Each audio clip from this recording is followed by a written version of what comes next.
အားလုံးပဲမင်္ဂလာပါ ROS simulation course ကနေကြိုဆိုပါရစေအခုဗီဒီယိုမှာတော့ကျွန်တော် sketch ထဲကကျန်တဲ့ features တွေကိုဒုတိယပိုင်းအနေနဲ့ပြပြသွားပါမယ်အရင်ဆုံး Solidwork ကိုဖွင့်မယ်ထုံးစံတိုင်း new part ပေါ့နော်ဟုတ်ပြီဒီမှာဘာလဲကျန်လဲဆိုတော့ကျွန်တော်တို့ဒီမှာ as ကျန်တယ် polygon spline ellipse ပြီးဒီမှာ text ပေါ့နော်ပြီးဒီ point ကလည်းအရေးကြီးတယ်ဗျကျွန်တော်တို့ model create လုပ်တဲ့နေရာမှာဥပမာ mobile robot မှာဆိုရင် mobile robot ရဲ့ baseline ကိုကျွန်တော်တို့ point ထားလိုက်မယ် baseline ထားမယ့်နေရာကို baseline ရဲ့ origin ပေါ့ origin နေရာကို point တစ်ခု create မယ်ပြီးရင်အဲ့ကောင်မှာကျွန်တော်တို့ဒီ features ထဲကဒီမှာ coordinate တွေရှိတယ် axis တွေရှိတယ်ဒီကောင်လေးနဲ့တတ်မှတ်ပြီး create လုပ်မှာပေါ့နော်ဒီအကြောင်းတော့ကျွန်တော်နောက်မှပဲပြောပြတော့မယ်အခုဒီမှာကျွန်တော်တို့ကျန်တာက as ကျန်တယ်နော်ဒီကောင် center point as ကိုဆွဲမယ်ဆိုရင်တော့ front plane တစ်ခုကိုယူမယ်ပြီးရင်ဒီကောင်ကို normal တူလိုက်မယ်နော်ရှေ့တက်တဲ့အနေမြင်ရအောင်လို့ okay အရင်ဆုံး center point ဒီ as ရဲ့ကျွန်တော်တို့ပထမဆုံး starting point ကဒီကျွန်တော် create မဲ့ as ရဲ့ center point ပေါ့နော်ပြီးရင်နောက်တစ် point ပြီးရင်နောက်တစ် point နော်အောက်မှာကျွန်တော်တို့ဘာတွေပြန်ပြီးတော့ modify လုပ်လို့ရလဲဆိုတော့ smart dimension တက်လို့ရတယ်ဒီ sideရဲ့ radius ပေါ့နော် smart dimension တက်လို့ရမယ်ပြီးရင်ဒီကောင်လေးကိုကျွန်တော်တို့နော် horizontal လုပ်လို့ရမယ် add relation သုံးပြီးတော့ပေါ့နော်ပြီးတော့နောက်တစ်ခုက tangent as ကဘာလဲဆိုတော့ကျွန်တော် line တစ်ခုဆွဲမယ်ပြီးရင်အဲ line ကနေမှ tangent as တစ်ခုဆွဲခြင်းတယ်ဆိုရင်ဒီကောင်အသုံးပြရတယ်เนาะအရင်ဆုံးကျွန်တော် line တစ်ခု create လိုက်မယ်ပြီးပြီဆိုရင် tangent as ကိုသုံးမယ် starting point ပြီးပြီဆိုရင်ဒီမှာ end point เนาะဒီကောင်ကိုနည်းနည်းရွှေ့လိုက်မယ်เนาะ okay ရပြီအဲဆိုရင်ဒီကောင်ကလည်းအတူတူပါပဲကျွန်တော်တို့ radius တွေ define လုပ်ပြီးလို့ရမယ်ပြီးရင်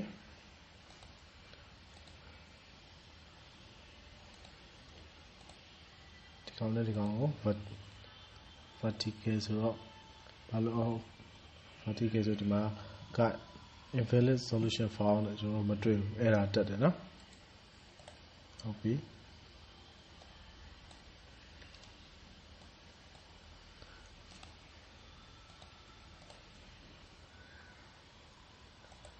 ပြီးရင်ကျွန်တော် 3.s ကတော့အသုံးများတယ်ဒီကောင်က s တစ်ခု create ဖို့အတွက် point 3 point လိုတာပေါ့နော်ဒီတော့ starting point second point ပြီးရင်ဒီကောင်ရဲ့စောင်းဘောက point 1 point ပေါ့နော်ဒီမှာဆိုရင်ဘယ်နေရာတွေသုံးလဲဆိုတော့ကျွန်တော်တို့ line တွေရှိတယ်ရှေ့ video တစ်ခုက circle လို့ပါပဲကျွန်တော်ဒီ 3 point circle ပေါ့ perimeter circle ပေါ့နော်ဒီကောင်နီးတူပါပဲကျွန်တော်တို့ line နေရှိမယ် line 3 line ရှိမယ်ပေါ့ဒီဆုံးကျွန်တော် line 3 line ကိုဆွဲလိုက်မယ်နော်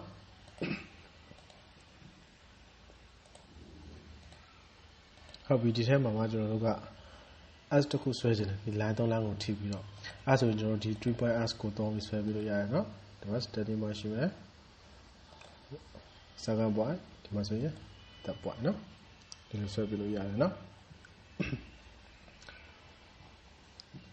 ဟုတ်ပြီနောက်တစ်ခုက polygon မှာဆိုရင်ကျွန်တော် starting point ကဒီကောင်းရဲ့ center ပေါ့ set y ရဲ့ center နော်ဒီမှာဆိုရင်ကျွန်တော်အနားရည်အတွက်ဒီမှာ parameters မှာသွားပြီး change ပြီးလို့ရတယ်နော်3 4 5 6 7နော်ပြီးရင်ဒီကောင်က set y ရဲ့အပြင်လားအတွင်းလားဆိုတာကိုဒီမှာ change ပြီးလို့ရတယ် inscribe လား set y ကအတွင်းမှာရှိမှလားဒါမှမဟုတ် second stroke set y ကအပြင်မှာရှိမှလားပေါ့နော်ဒီမှာတော့ change ပြီးလို့ရတယ်ပြီးရင်ဒီမှာ for construction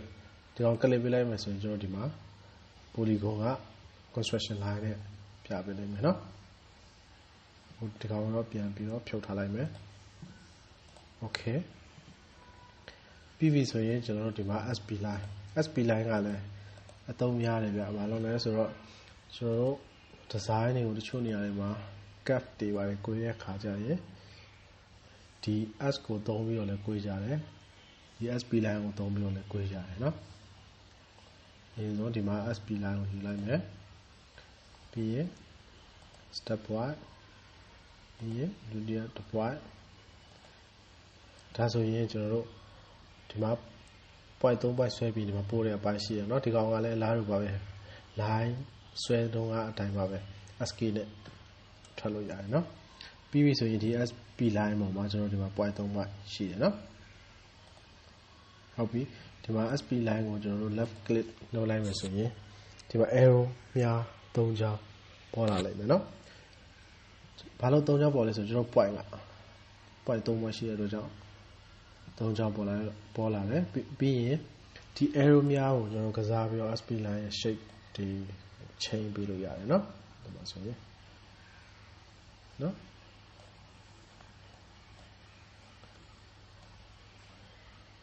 ဟုတ်ပြီပြီးပြီဆိုရင်ကျွန်တော်တို့ဒီ SP line ပေါ်မှာ point လေးထပ်ပြီးတော့ထည့်ပေးလို့ရသေးတယ်เนาะအဲဆိုရင် SP line ပေါ်ကို mouse cursor ချပြီးတော့ right click ဒီမှာဆိုရင် insert SP line point ဆိုတာရှိတယ်အဲအောင် click လိုက်မယ်ဒီမှာ cannon ပုံလေးပေါ်လာပြီအဲဆိုရင်ကျွန်တော်တို့ point ထားခြင်းတဲ့နေရာကိုသွားပြီးတော့ left click ပေးလိုက်ပြီဆိုရင်ကျွန်တော်ဒီမှာ SP line ပေါ်မှာ point to point ပို့လာပြီเนาะဖြတ်ချင်ရင်လည်းအလားတူပါပဲ right click delete ပေါ့နော်ပြီးပြီဆိုရင်ကျွန်တော်ဘာတွေ change လို့ရသေးလဲဆိုရင်ဒီကောင်လေးကို change ပေးလို့ရတယ်နော်ဒါဆိုရင်ကျွန်တော်တို့ဒီကောင်ရဲ့ angle သတ်မှတ်ခြင်းပဲနော်အဲဆိုရင်ဘယ်လိုလုပ်မလဲဆိုတော့ကျွန်တော်တို့ဒီမှာ center line ပေါ့ construction line ဒီကောင်ယူလိုက်မယ်ဒီမှာ click မယ်ပြီးရင်ဒီကောင်ကို line တစ် line ပေါ့ construction line တစ် line ဆွဲလိုက်မယ်တခါတလေကျွန်တော်ဆွဲတဲ့အချိန်မှာ construction line တွေကဒီလိုမျိုးဆောင်းနေရတယ်ဖြစ်တတ်တယ်နော်အဲ့အတွက်ကြောင့်ကျွန်တော်တို့ line တစ် line ဆွဲပြီးဆိုရင် right click ထောက် horizontal လုပ်ပြလိုက်မယ်နော် horizontal vertical ဒီမှာနှစ်ခုရှိတယ် okay အဲ့ဆိုဒီကောင် horizontal ဖြစ်သွားပြီဒီမှာပေါ့ origin axis နဲ့အပြန် horizontal ဖြစ်သွားပြီပြီးရင်ဒီမှာအစိမ်းရောင်လေးပေါ်လာတယ်နော်ဒီမှာလည်း horizontal symbol လေးနော်ဒီ line က horizontal ဖြစ်နေပြီဆိုတော့သူပြောတာနော်ပြီးဆိုရင်ကျွန်တော်ဒီမှာ smart dimension ဒီကောင်နဲ့ဒီ line ကို click မယ်ဒီကောင်ကို click မယ်နော်ကျွန်တော်ကြိုက်တယ်လို့ degree change လို့ရတယ်နော်ဒီမှာ90 degree ယူလိုက်မယ်ဆိုရင်ဒီကောင်ကတောင်းမှဖြစ်သွားလိမ့်မယ်နော်ပြီးပြီဆိုရင်ဘာတွေလုပ်လို့ရသေးလဲဆိုတော့ဒီ line ကိုကျွန်တော် right click ထောက်လိုက်မယ်အဲ့မှာဆိုရင် horizontal ရှိတယ် vertical ရှိတယ်အဲ့မှာကျွန်တော်ရွှေ့ပြီးလို့ရတယ်ပေါ့နော် okay ဒီမှာဆိုရင်ကျွန်တော် vertical ယူလိုက်မယ်နော်ဒီကောင်ဒီ line လေးတွေကိုသုံးပြီးတော့ကျွန်တော်တို့ SP line ရဲ့ shape ကိုကျွန်တော်တို့ modify လုပ်လို့ရတယ်နော်ပြီးပြီဆိုရင်ဒီမှာ stand SP line ဒီကောင်ကတော့သူဟိုပါပေါ့ဒီကောင်ကတော့ line ကိုကျွန်တော်တို့အဓိကထားဆွဲလိုက်တယ်ပြီးမှသူကဒီ line ကိုမှသူ fillet သဘောမျိုးနဲ့လာပြီးတော့ SP line တစ်ခု create လိုက်တယ်เนาะကျွန်တော်နောက် video မှာ fillet တို့ထည့်ပြအောင်မယ် fillet ဒီမှာဆိုရင် fillet ရှိတယ် chamfer ရှိမယ်เนาะနောက် video တစ်ခုမှာကျွန်တော်ဒီဘက်ကအကြောင်းအရာမျိုးပြောပြသွားတော့မယ်เนาะဒီမှာဆိုရင်လည်းအလားတူပါပဲဒီကောင်မှာဆိုရင်ဒီကောင်ရဲ့ degree တွေသတ်မှတ်လို့ရမယ်เนาะဒီမှာဆိုရင်ဥပမာဆိုရင်ဒီမှာကျွန်တော် degree change လို့ရတယ်ဒီမှာဆိုရင်90 degree ပေါ့နော်အဲ့ဒါနဲ့ကြီးသွားပြီကျွန်တော် control Z ပြန်ခေါ်လိုက်မယ်နော်ပြီးရင်ကျွန်တော်တို့ဒီ point နဲ့